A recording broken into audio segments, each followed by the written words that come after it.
Go.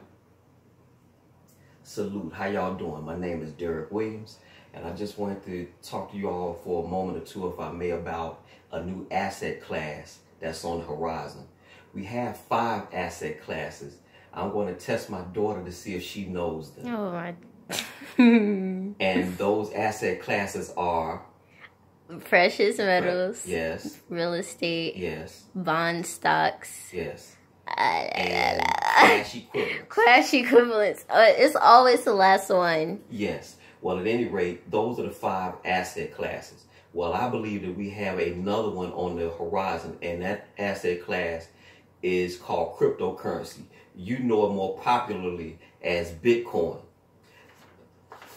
This is the Satoshi Nakamoto white paper. This was produced sometime around 2009, and in it he details everything a person would need that you and I can transact and do business and not have to deal through, or not have to go through, I should say, a bank, a third party, if you will.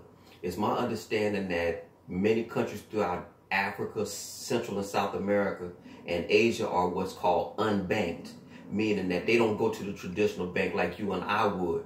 But through this medium of exchange, they can send money, buy things, and live their life. But in so doing, obviously messing with the banks, that would be a big issue. The Federal Reserve is a big, big monster. And they're going to do everything they can in their power to try to stop this train from rolling. But I think the train has left the station, and there's nothing they can do to Bitcoin save for cutting off the internet. So I just want to point that out to you, that Bitcoin is like Amazon was in 1994. Nobody was checking for the internet at all. And I don't have to tell you about how big and how broad and in scope that the internet is. Well, I believe cryptocurrency is the internet 2.0.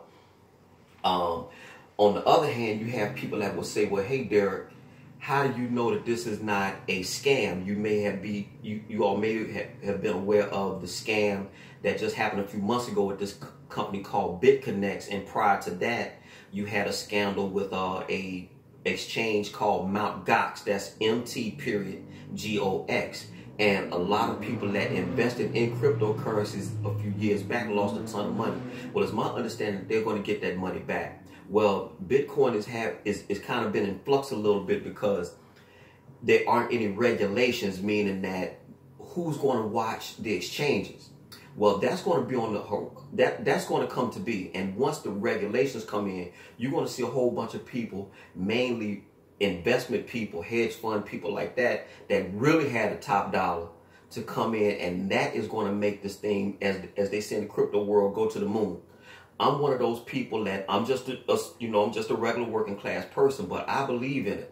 I first heard about Bitcoin in 2010 when Max Kaiser was interviewed by Alex Jones, and I laughed at the concept of digital money. Well, I just read an article in June that said, had you invested $1,000 in Bitcoin during that time and held, you would be sitting on anywhere between $20 and $40 million. This is actual fact. It's articles all over the internet talking about it. Also, when we talk about scams and bear traps and things like that, a lot of people may say, well, the Bitcoin is the mark of the beast. Well, I would argue that this is the mark of the beast. I don't actually have a dollar bill on me, but everyone knows that the dollar bill has tons of Masonic symbolisms and things like that. And for that reason, the dollar bill could be argued that it's a bear trap. So I'll just leave you with that to think about.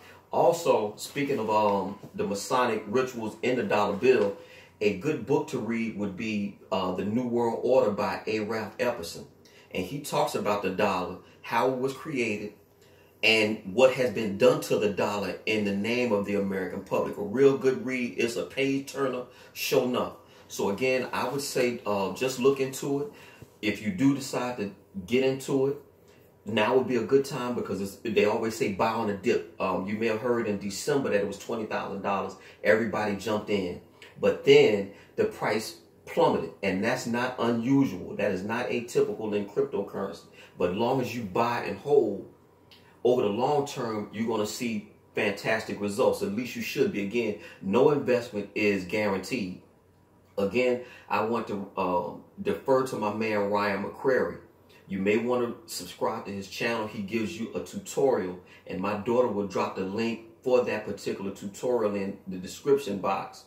So shout out to my daughter, my technical advisor, Damaris Williams. So again, I want to thank all the new subscribers.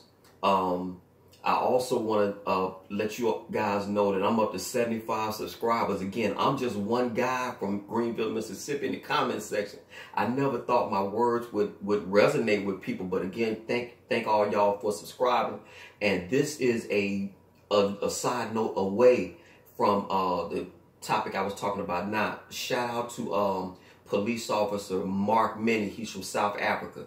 He's a 58-year-old policeman that wrote this book called The Lost Children of Bird Island. Unfortunately, Mr. Minnie was found with a bullet in his head, just like Gary Webb of the San Jose Mercury News a few years back when he exposed the cocaine in South Central Los Angeles. Well, Policeman Minnie was exposed in child pedophilia on a Bird Island. Bird Island is a private island off the coast of Belize. This is in Central America, if I'm not mistaken. Well, he said that if he was found dead, he wanted to be treated as a murder.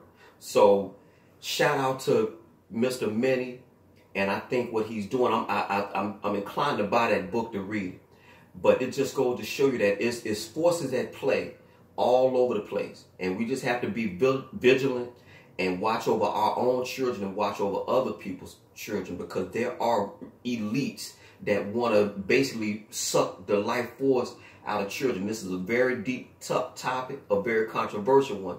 But again, shout out to Mark Minnie. He was a former policeman. They found this guy dead. He's the author of this book called The Lost Children of Bird Island. Again, thank you for watching.